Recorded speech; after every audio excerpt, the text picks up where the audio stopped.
সালটা ছিল 2014। আমার এইচএসসি পরীক্ষা শেষ হলো। তো আমার সব ফ্রেন্ডরাই বিভিন্ন জায়গাতে কোচিং করার জন্য ভর্তি হয়ে গেল।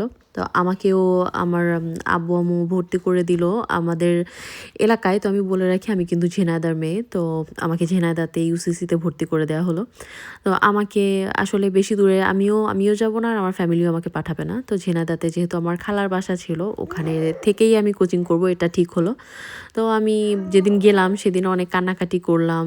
আর কোইন্সিডেন্টলি আমার হচ্ছে একটা প্র্যাকটিক্যাল পরীক্ষা পেন্ডিং থাকতে সেই সময় আমি যখন পরীক্ষা দিতে গেলাম একটু হচ্ছে লেট করেই। তো ওই সময় আমি ব্যাক করতেছিলাম, তখন আমার একটা ফ্রেন্ডের সঙ্গে আমার দেখা হলো এবং সে ঢাকা উদ্ভাসে ভর্তি হয়েছে। তো সেও চলে যাবে। তখন তার সাথে আমার ফোন নাম্বার এক্সচেঞ্জ হলো, কারণ আমার তো আগে ফোন ছিল না। আমি বাইরে কোচিং করব দেখে আমার আব্বু-আম্মু আমাকে একটা ফোন কিনে দেয়। তো তাকে আমি আমার নাম্বারটা দিলাম এবং তার নাম্বারটাও আমি নিলাম। সব মিলায়ে তার সাথে কথা শেষ করে আমি চলে আসলাম। এরপরে আমি যখন ঝিনাইদহতে কোচিং করতে যাচ্ছি, খুব কান্নাকাটি, মন-টন খারাপ, একা, একা তো কোনোদিন বাইরে যাইনি। তো আপসেট হয়েই গেলাম। তো তারপরে যে দেখা যায় মাঝে মধ্যেই কোচিং শেষ করে বাড়িতে চলে আসতাম। এসে একদিন পরে হয়তো মানে ছুটির দিনে চলে আসতাম। তারপরে একদিন পরে আবার চলেই যেতাম। তো এভাবেই চলতেছিল, ক্লাস করতেছি। তো করতে, করতে একদিন হঠাৎ আমাদের ম্যাথ এক্সাম, আমি যেহেতু আমার ব্যাকগ্রাউন্ড সায়েন্স ছিল, তো আমাদের ম্যাথ এক্সাম হবে। তো সেইদিন আমি শুক্রবার রাত আমি অনেক পড়াশোনা করছি। তো পড়াশোনা করে শেষ রাতে আমি একটু ঘুমাইছি। তো ঘুমানোর পরে বেশ বেলা হয়ে গেছে। তো বেলা হয়ে গেলে উঠছি। উঠার পরে আমি আমার ফোনটা হাতে নিয়েই দেখি যে বেশ ২-৩টা এসএমএস এসে রইছে। তো আমার ফোনে আমার ফ্রেন্ডরা ছাড়া, ফ্রেন্ড বলতে তারপরেও সব মেয়ে বান্ধবী। তো তারা ছাড়া আমার কোনো নাম্বার নাই। আর এসএমএস দেওয়ার কথাও না। তো আমি ভাবছি যেহেতু আমি নতুন ফোন কিনছি, হয়তো আমার কোনো বান্ধবী হয়তো নাম্বারটা পেয়ে এসএমএস দিছে। তো তারপরে আমি আর ওইভাবে গুরুত্ব দিইনি, ফোন দিছি, ধরে নাই। পরে আমি বন্ধ ছিল নাম্বারটা। তো আমি বিকেলে কোচিংয়ে চলে গেছি। আর ওই কথা মনেই নেই। তো কোচিংয়ে যাওয়ার পরে দেখি আবারও কিছু এসএমএস আসছে। তো আমি সেই এসএমএসগুলা দেখে এবার বুঝছি যে এটা তো কোনো মেয়ের এসএমএস হবে না।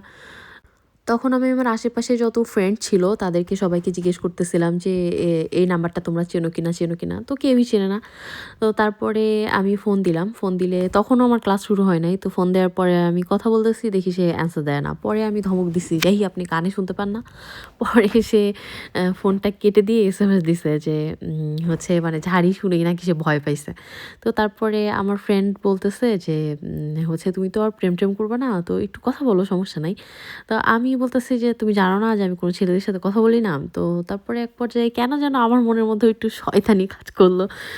যে আমি তখন বললাম যে, "ঠিক আছে, আমার এখন ক্লাস শুরু হবে। আমি পরে পরে আরকি এই নিয়ে আলোচনা হবে, কথা হবে।" তো পরবর্তীতে আমি কোচিং শেষে যখন বাসায় ফিরলাম, তখন আমি এসেই আমার যেহেতু খালার বাসা ছিল, তো আমার খালাকে সবকিছু বললাম যে এরকম, এরকম। তো আমার খালা কোনরকম কথায় পাত্তা দিল না। কারণ সে জানেই যে আমি কারো সাথে কথা-টথা বলি না। তো বলব না এটা ভেবেই হয়তো কিছু বলল না। তো এরপরে ফোন আমি দিলাম কি সে দিলো আমার এক্সাক্টলি মনে নাই। তো দেওয়ার পরে কথা হচ্ছে, আমি তাকে সমানে ঝাড়ি দিচ্ছি যে, "আপনি জানেন মানে আমি আমার কোনো আ ছেলে ফ্রেন্ডের সাথেও আমি কথা বলি না। সেখানে আপনাকে আমি চিনি না, জানি না। আপনি আমাকে এরকম মেসেজ দিচ্ছেন।"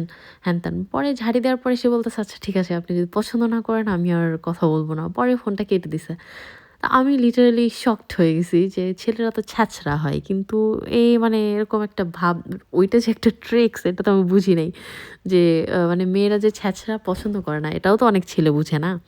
তো তারপরে সে ফোন কেটে দিছে। দেওয়ার পরে আমি ভাবলাম আমার কি ঝাড়ি দেওয়া উচিত হলো না? পরে আমার বান্ধবী বলতেছে, "দেখছো ঝাড়ি দিলা কেন?" হ্যান-ত্যান। তো পরে সে আবার ফোন দিল এবং দেওয়ার পরে আমি বোধহয় এসএমএস দিলাম যে, "আপনি আসলে কে?" পরবর্তীতে সে তার একটা ফেক আইডেন্টিটি বলল যে সে ঢাকা ইউনিভার্সিটিতে পড়ে হ্যান-ত্যান এরকম ধরনের। আসলে সত্যি কথা হচ্ছে সে নিজেও ইউসিসিতে কোচিং করতেছিল। সে আমার সিনিয়র আরকি, এক ব্যাচ সিনিয়র। তো সে ঢাকাতে ইউসিসিতে করতেছিল আর আমি ঝিনাইদহতে। তো পরবর্তীতে হচ্ছে ১টা ২টা কথা শুরু হলো এবং কথার এক পর্যায়ে আমি তো আসলে জীবনের ১ম তো মানে বেশি একটু আবেগে।